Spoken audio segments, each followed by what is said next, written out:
Hola, ¿qué tal? Muy buenas tardes. Mi nombre es Juan Martín Zavallos Almenaya y voy a explicar un poquito en qué consiste la investigación cuantitativa.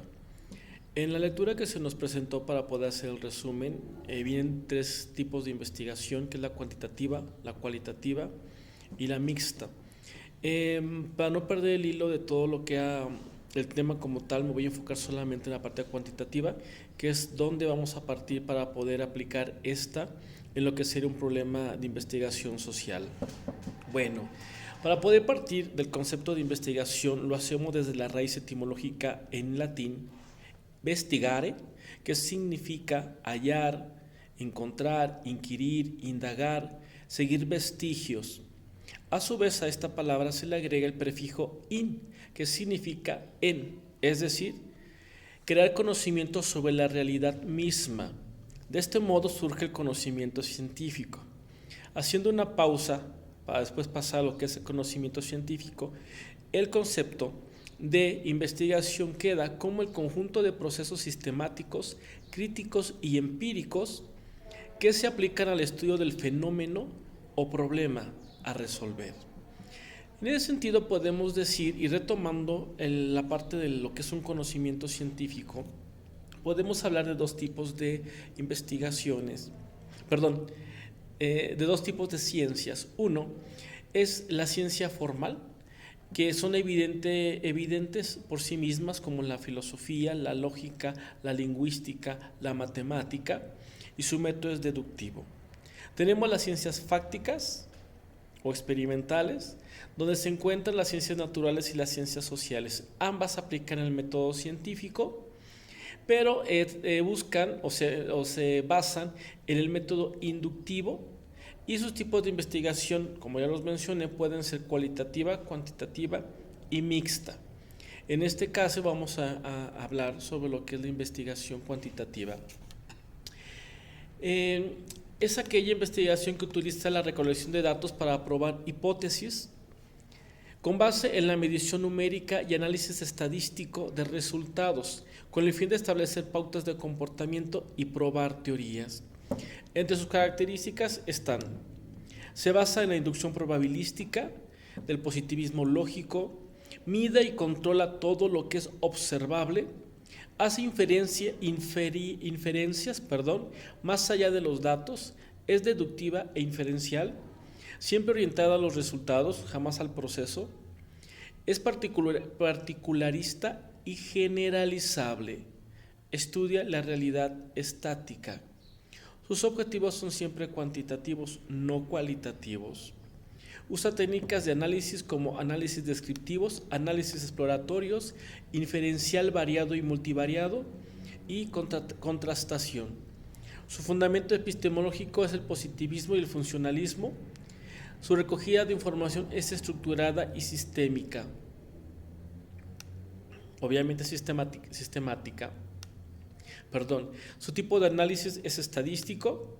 Y obviamente ya en la parte social, bueno, pues como lo dije anteriormente, busca implementar en la parte social el método científico para poder tener un mejor sostén desde el punto de vista de generar conocimientos como tal, conocimientos científicos. En ese sentido, el diseño de un proyecto de investigación social y cuantitativa se da a través de los siguientes pasos. 1. La idea, que constituye el primer acercamiento a la realidad objetiva y surge de una inspiración, es decir, los intereses personales. 2. De las oportunidades, surge cuando por facilidad podemos indagar sobre algún tema. 3. Necesidad a cubrir, es decir, huecos de conocimiento o ausencia de saberes. Conceptualización, detectar un fenómeno o problema investigado o de investigación que requiere indagarse con profundidad.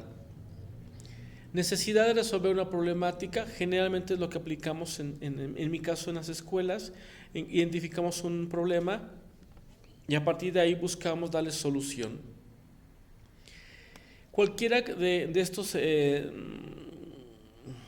estas características o elementos podemos obtener una idea de lo que podría ser nuestra investigación. El número 2 es la necesidad de conocer los antecedentes. Si ya tengo una idea, lo que yo voy a buscar es profundizar en esta idea, precisamente para buscar estudios o investigaciones de trabajos anteriores para saber cómo lo abordaron y cómo podría yo abordarlo de nueva cuenta. 3.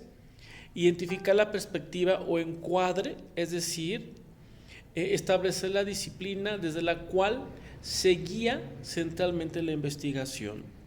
4. Investigación de los temas. En este caso pueden ser ya temas investigados, estructurados, formalizados, pueden ser temas menos estructurados, menos formalizados, pero que tienen un hilo conductor sobre lo que estamos investigando. Temas poco investigados y no estructurados, pero que nos puede dar luces, focos sobre lo que podemos hacer, y temas no investigados, pero que son importantes para lo que estamos haciendo. 5. Planteamiento del problema, que es el desarrollo de la idea en 5 elementos o en 5 pasos, por decirlo así. Número 1, tenemos el objetivo de investigación, la pregunta de investigación, la justificación de la investigación, la viabilidad de la investigación y la evaluación de las deficiencias en el conocimiento del problema. Antes de entrar en estos puntos, necesitamos tener bien claro los criterios para plantear un problema. 1. Es que el problema debe expresar una relación entre 2 o más conceptos o variables. El problema debe estar formulado como pregunta, claramente y sin ambigüedades. El planteamiento debe implicar la posibilidad de realizar una prueba empírica. En ese sentido, vamos a retomar los elementos que tiene que llevar un planteamiento de problema y así no perdernos y llegar a lo que queremos. El primer elemento es el objetivo de investigación, que señalan a lo que se aspira en la investigación y deben expresarse con claridad, pues son las guías del estudio de investigación. Siempre se tiene que redactar en infinitivo. Describir, determinar, demostrar, examinar, especificar, indicar, analizar, estimar. Pregunta de investigación. Las preguntas son aquellas que orientan hacia las respuestas que se buscan con esta investigación, con este proyecto. No deben utilizarse términos ambiguos ni abstractos. Los requisitos que se deben cumplir en estas preguntas son los siguientes. Que no se conozca la respuesta. Si es así, no tiene caso hacer la investigación. Que puedan responder con evidencia empírica. Que impliquen usar medios éticos, que sean claras, que el conocimiento que se obtenga sea sustancial para que se pueda generalizar. En la parte de justificación de la investigación, generalmente lo que yo comento es que busquemos cuál es el impacto que se va a lograr con las personas, más bien con la parte social y con la parte académica, es decir, impactos sociales, políticos, económicos, culturales, impacto educativo, impacto de conocimiento a la misma academia. Indica el porqué de la investigación exponiendo sus razones. En ese sentido, debemos cubrir los siguientes aspectos.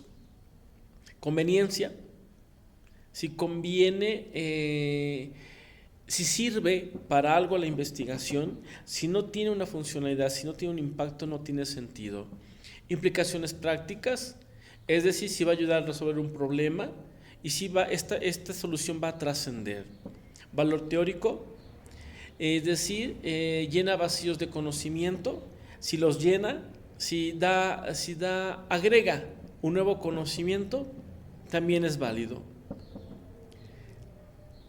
Utilidad metodológica, obviamente, si el uso o la estructura de la investigación es la adecuada para obtener resultados positivos y generalizables, vamos bien en el camino. Viabilidad de la investigación, si es pertinente, y para ello se debe tomar en cuenta los siguientes puntos.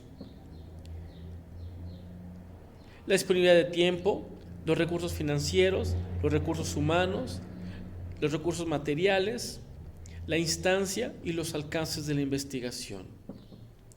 Pasamos a la parte de la evaluación de las deficiencias del conocimiento del problema, que no es otra cosa más que identificar lo que se necesita saber de más para que podamos lograr la meta o el objetivo de la investigación misma. Debe considerarse en todos esos elementos algo que llamamos encuadre de la investigación. En todos los elementos ya mencionados debe aparecer el objeto de estudio, el sujeto de estudio y el contexto de estudio, para poder de esta manera establecer lo que podemos hacer con una investigación. Si no, no tiene sentido, estaríamos divagando. Después del planteamiento del problema, pues obviamente viene el desarrollo de la perspectiva teórica, que tiene que ver con establecer cuál es la teoría con la que nos vamos a apoyar. A partir de aquí podemos ir construyendo lo que sería nuestro marco teórico. También, obviamente, el planteamiento del problema nos ayuda a prevenir errores, nos ayuda a orientar bien el estudio a lo que vamos, y nos va a ayudar sobre todo a prever algunas cuestiones metodológicas que nos permitan no salirnos de lo que queremos conocer. Ampliar el horizonte de estudio, documenta la necesidad de realizar un estudio y conduce al establecimiento de hipótesis o afirmaciones que más tarde habrán de someterse a prueba en la realidad. Inspira nuevas líneas y áreas de investigación, provee un marco de referencia para interpretar los resultados de estudio. Este desarrollo del marco teórico tiene que hacerse en dos etapas. Uno, la revisión analítica de la literatura correspondiente y la construcción, como ya lo había comentado, del marco teórico. Bien, entre los distintos tipos de artículos que podemos encontrar, sobre todo si manejamos la parte de la web, están los reportes de investigación empírica, los de evaluación o diagnóstico, los de síntesis y metaanálisis, los de conceptos teoréticos, reportes descriptivos y algunos ensayos.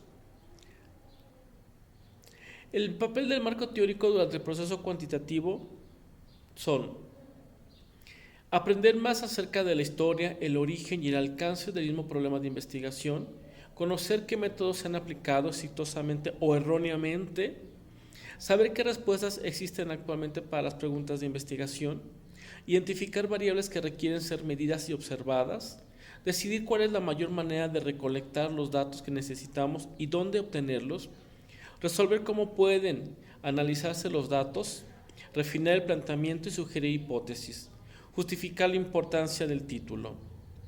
Bien, aquí hay que mencionar algo.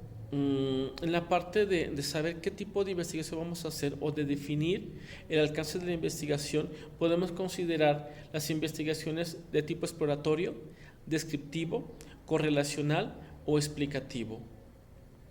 Y uno de los puntos muy importantes que tenemos que ver pues, es obviamente pues, la formulación de la hipótesis, que no es otra cosa más que pueden ser más o menos generales o precisas y abarcan dos o más variables, pero en cualquier caso solo son afirmaciones sujetas a comprobación empírica, es decir, a la verificación de la realidad. Con esto podemos entender varias cosas. Uno, que la variable es una propiedad que puede fluctuar y cuya variación es susceptible de medir u observarse. Las características de una